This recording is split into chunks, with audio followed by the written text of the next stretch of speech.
Ever since I was a little kid, I've always wanted to be a hero or heroic. Whether it's watching cartoon shows of G.I. Joe, Teenage Mutant Ninja Turtles, Transformers, seeing those heroic leaders going out trying to help people, or listening to real stories like Theodore Roosevelt running up San Juan Hill and, Winston Churchill saying no during World War II. All those things have always resonated with me. And one of the things I've always noticed about those stories is on the other side of the hero is fear. Fear is something I've always been so fascinated with because for most of my life I've been afraid. Not from any person in particular, but just my own fears. Like I think everybody else suffers from time to time. You know, one example, and this is a really embarrassing story, but I think it kind of proves my point.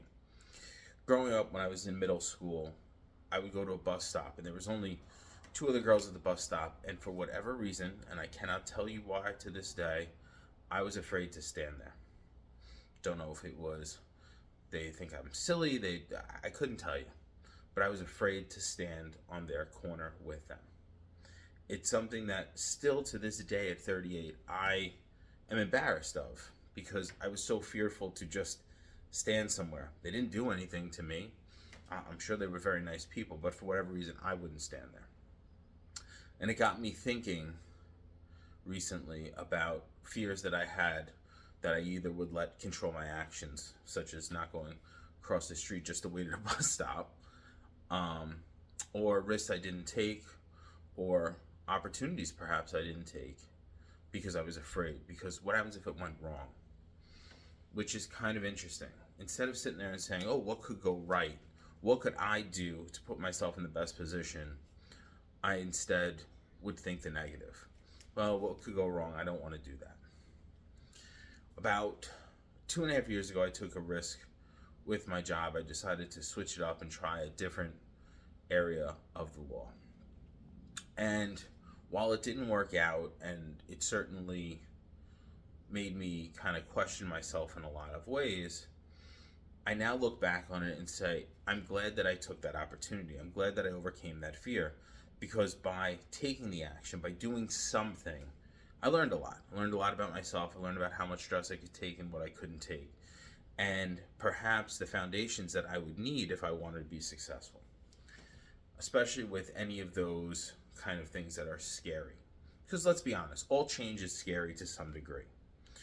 It's funny, I was having a discussion with one of my boss's bosses today, and we were talking about change. And I said, well, change can be scary. It's the only constant in life. Something my mom has always said, and something I've always taken to heart. And, she said an interesting point. She said that, everybody wants total positive change. Like, for instance, if I was going to triple your salary tomorrow, you'd say yes, and there'd be no downside. But that's not reality. Most change comes with some element of downside, some element of difficulty. So how do you minimize that? Well, the more I keep thinking about it, and I think about all the times where I had changed or I had overcome my fear of something, I had done very specific things that I found were helpful, and I wanted to share that with anybody else. First and foremost, I had to acknowledge what I was afraid of. Was I afraid of failure? Was I afraid of rejection? Was I afraid of looking silly? Was I afraid of being made fun of? Was I afraid of myself? Was I afraid of the unknown?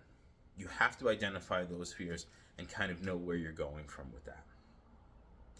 Secondly, you have to realize what's in your control.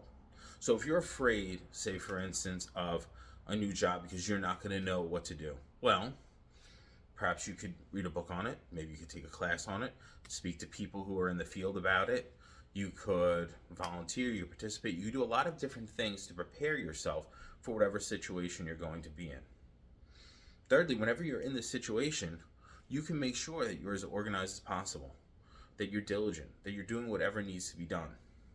Now, am I saying that there aren't situations in which you're still going to make mistakes? You're absolutely going to make mistakes. I make mistakes all the time. The point is to learn from those mistakes, to say, the situation isn't perfect, but how can I improve? Have the ability to take the criticism and don't take it to heart.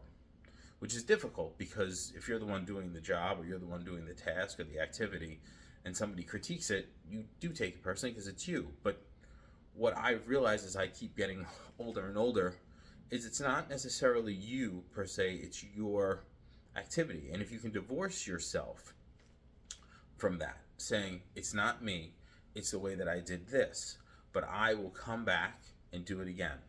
Be diligent and keep going at it. What you'll find is that the fear will start to dissipate. And you're still going to have difficulty, you're going to have change. But that fear that's holding you back will get less and less. And it'll allow you greater opportunities to try something new, to learn from it, to grow, and to perhaps find maybe this is for you or maybe it's not. But I can tell you one thing, the greatest pain I've ever felt is regret. Like I think every other human being. And if you let fear rule you, I can assure you that regret will last a lifetime. So don't give in, take it small, and go forward. And remember, there's always people to help. You can always bounce ideas off of your friends, people you trust. So get out there and try. Take a risk, and don't give in to your fear.